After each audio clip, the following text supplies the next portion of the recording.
Welcome back Fakhre Pakistan. और पाकिस्तान का बड़ा नाम हमारे कौमी हीरो अरशद नदीम साहब हमारे साथ मौजूद है। उनसे गुफ्तगू का सिलसिला जारी है।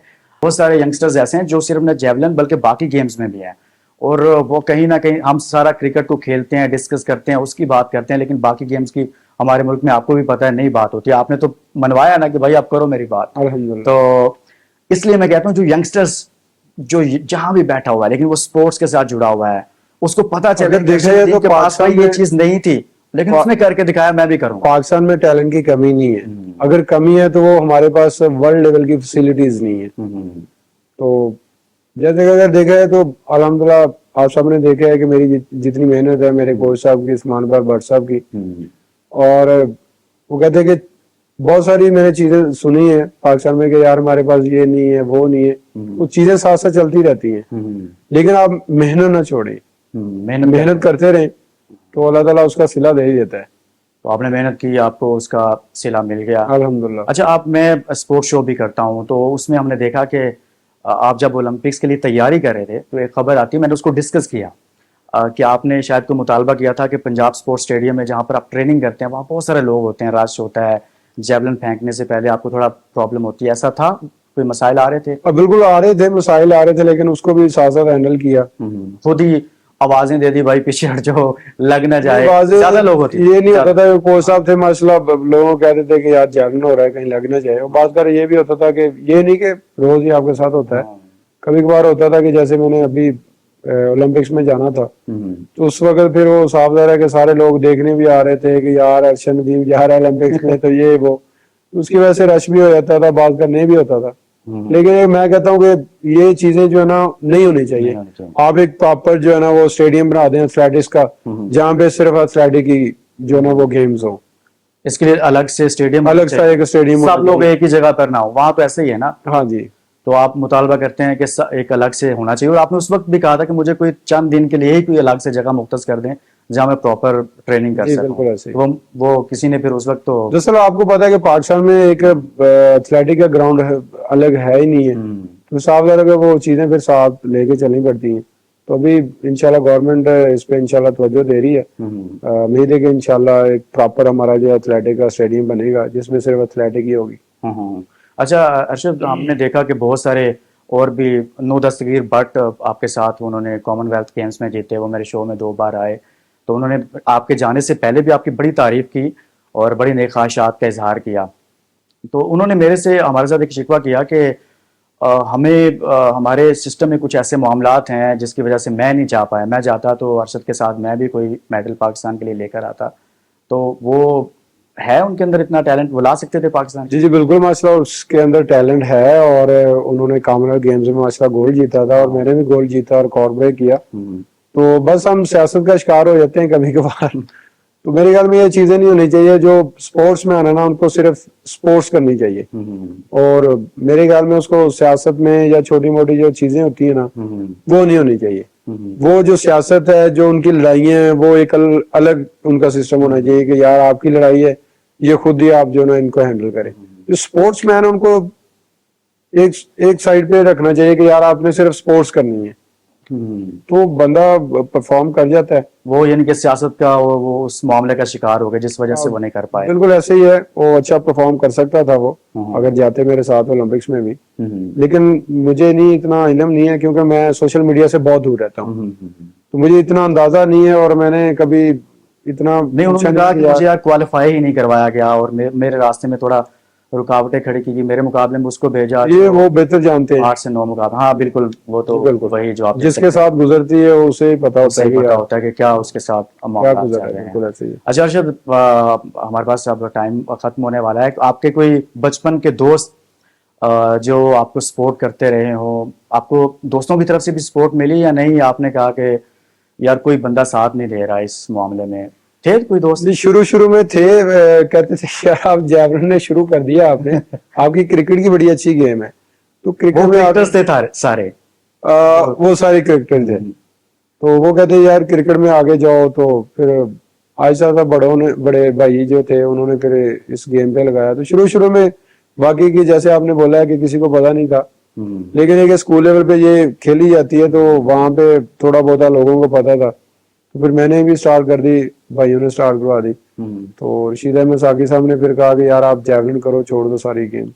फिर सब ने आहिस्ता आहिस्ता सपोर्ट करना शुरू कर दिया। साकी साहब ने आपको काफी सपोर्ट किया, जी, वो जी, काफी अल्हम्दुलिल्लाह। जिक्र करते हैं। अल्हम्दुलिल्लाह। तो वो शुरू से वही कोच थे, आपके पहले कोच जो थे? नहीं, उन्होंने 2012 से 15 तक कोचिंग करवाई और 2015 में मैंने वापडा लेस्को ज्वाइन की। तो फिर फयाज हुसैन बुखारी साहब ने माशाल्लाह, उन्होंने फिर जैसे कि आप प्राइमरी में पढ़ते हैं तो टीचर और होता है, कॉलेज में जाते हैं और होता है, यूनिवर्सिटी में जाते हैं तो और आपको मिलता है। तो स्टेप बाय स्टेप उसी तरह मुझे टीचर मिलते गए। तो फयाज हुसैन बुखारी साहब ने माशाल्लाह बड़ी मेहनत करवाई, टोक्यो ओलंपिक्स तक का सफर उन्होंने माशाल्लाह तय करवाया। उन्होंने मैंने काफी मेडल जीते और एशिया का मेडल जीता मैंने, फिर साउथ एशियन गेम का मैंने गोल्ड जीता और कॉर्क ब्रेक किया, और टोक्यो ओलंपिक्स के लिए मैंने डायरेक्ट क्वालिफाई माशाल्लाह किया। तो वो फयाज हुसैन बुखारी साहब ने करवाया।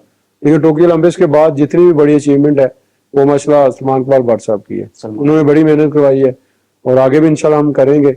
आप समझ लें कि उन्होंने अपने बच्चों से बढ़कर उन्होंने मेरी प्यार दिया और हिफाजत की और तैयारी करवाई। अच्छा, आपके घर में आपके वालिद साहब, आपके वालिदा और बहन भाई, सबसे ज्यादा आपका लगाव किसके साथ है फैमिली में?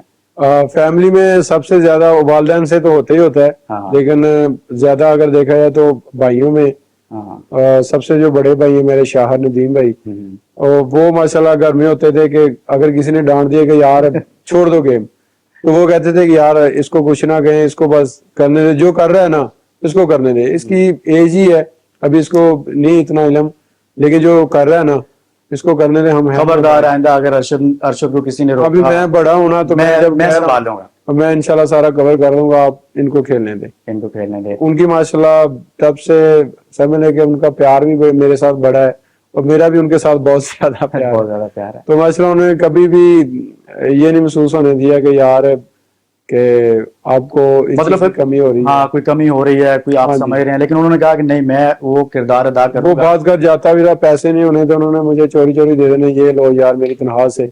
वो माशाल्लाह आर्मी में फिर बाद में भर्ती हुए थे। अच्छा। तो उन्होंने फिर मुझे दे देना, जाओ यार आप गेम करो, खर्चा वगैरह कुछ देते थे, खर्चा वगैरह वो दे देते थे।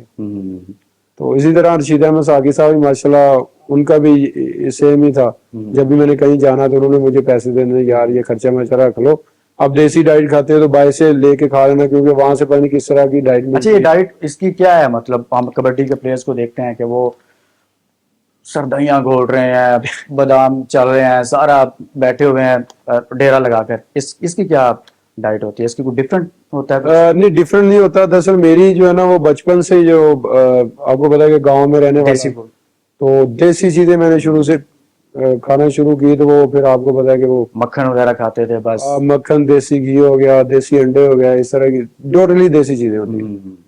तो माशाल्लाह इसी तरह फिर वो सलमान इकबाल भट्ट साहब हैं, उन्होंने माशाल्लाह इसी तरह कभी क्या लेके आ रहे हैं, कभी क्या लेके आ रहे हैं। बात कर ऐसे होता था कि वहां पे जब कोई चीज नहीं बनती थी देसी तो फिर सर लेके आते थे देसी मुर्गी यार ये आप खाओ। गाँव में तो ऐसे होता है ना, मुर्गी किसी की भी लोग, हाँ जी, उनको पैसे तो मुर्गी पकड़ के हलाल करें, उसको जिबा करके तो बस।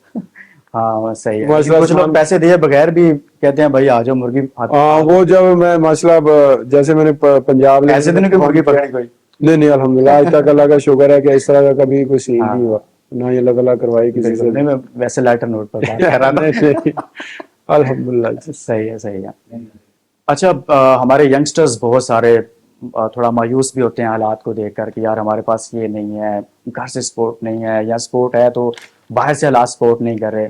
उन तमाम यंगस्टर्स को जो कहीं ना कहीं स्पोर्ट्स से जुड़े हुए हैं, अरशद नदीम कौमी हीरो, क्या पैगाम देंगे उनको? क्या आपने हालात का मुकाबला करना है? आज बिल्कुल पैगाम मेरा समझ लें पूरे पाकिस्तानी कौम से ही है। जैसे कि हम हर फील्ड में माशाल्लाह मेहनत करते हैं, जैसे कि मैंने स्पोर्ट्स में की है, कुछ लोग अपना एजुकेशन में करते हैं, यानी किसी भी काम में आप वो मेहनत ही है। अगर आप कहें कि यार हमारे पास ये चीज नहीं है, वो नहीं है, तो सारी जिंदगी हमारी ऐसे गुजर जाती है कि यार हमारे पास ये होती तो हम ये करते, वो होती तो वो करते। लेकिन मैं चाहूंगा कि आप मेहनत करो। जो मेहनत है बहुत सारे लोग करते हैं, लेकिन मेहनत करते हैं बस ठीक है जी, जितनी को मेहनत होगी इतनी बड़ी है। लेकिन मेहनत आप करो कि अगर आपने कुछ चीज हासिल करनी है तो वो मेहनत होती है लगन के साथ। तो आप लगन के साथ मेहनत करो तो अल्लाह ताला उसका फल देता है। और वो कहते हैं कि टाइम लगता है, हम्म, लेकिन अल्लाह ताला उसका फल जरूर देता है। हम्म। तो अल्लाह ताला का शुक्र है कि मैंने मेहनत की है। तो मेहनत ये किसी भी काम में के पीछे करें, मेहनत है, लेकिन लगन के साथ करो तो बड़ी से बड़ी आप अचीवमेंट हासिल कर सकते हैं किसी भी फील्ड में हो। अच्छा, वो जो क्रिकेटर थे साथ, कभी अब उनसे मुलाकात हुई कि जिनके साथ आप क्रिकेट खेलते थे फिर आपने छोड़ा, और ऐसे वक्त में जब आप बड़ी अच्छी बॉलिंग कर रहे थे, आसपास के देहात में टूर्नामेंट्स होना, अरशद नदीम अच्छा परफॉर्म कर रहे हैं, वाह वाह हो रही है, एक में तो अब्बा जी भी चले गए, कहा बल्ले बल्ले हो गई है। तो आप उनसे मुलाकात हुई उन तमाम दोस्तों से?